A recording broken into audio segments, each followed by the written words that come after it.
Lewis and Clark County will start discussions later this year on the possibility of creating a needle exchange program. But MTN's Jonathan Ambarian reports many say they still have strong reservations about that idea. Public health leaders say they're concerned the use of injected drugs may lead to the spread of infections like HIV and hepatitis C. Something happens like an outbreak associated with intravenous drug use, and you go from a very low incidence to all of a sudden a very high incidence pretty quickly.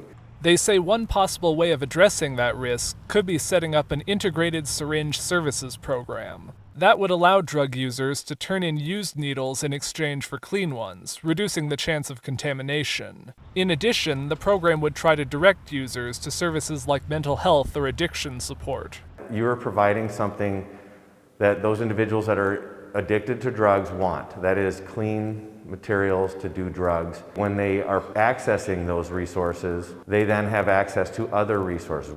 On Thursday morning, the County Commission voted to accept a $5,000 grant to set up a community-wide evaluation of a possible syringe services program. What we want to do is we're going to conduct a collective impact project with local stakeholders and decision makers to evaluate the program, whether or not it makes sense in our community, to look at the facts, to look at the data.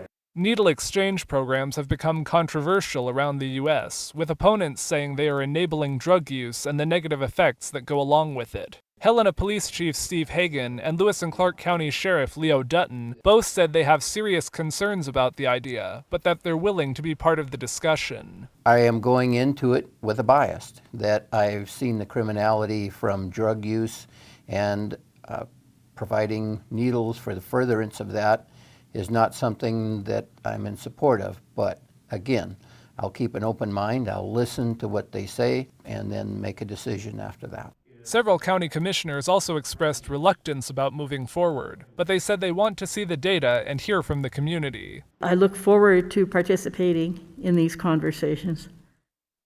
Know that I am a skeptic going in. We've got to study ways to try and make a difference, and so if it is something we can benefit from, then great. If not, then we move on. In Helena, Jonathan Ambarian, MTN News.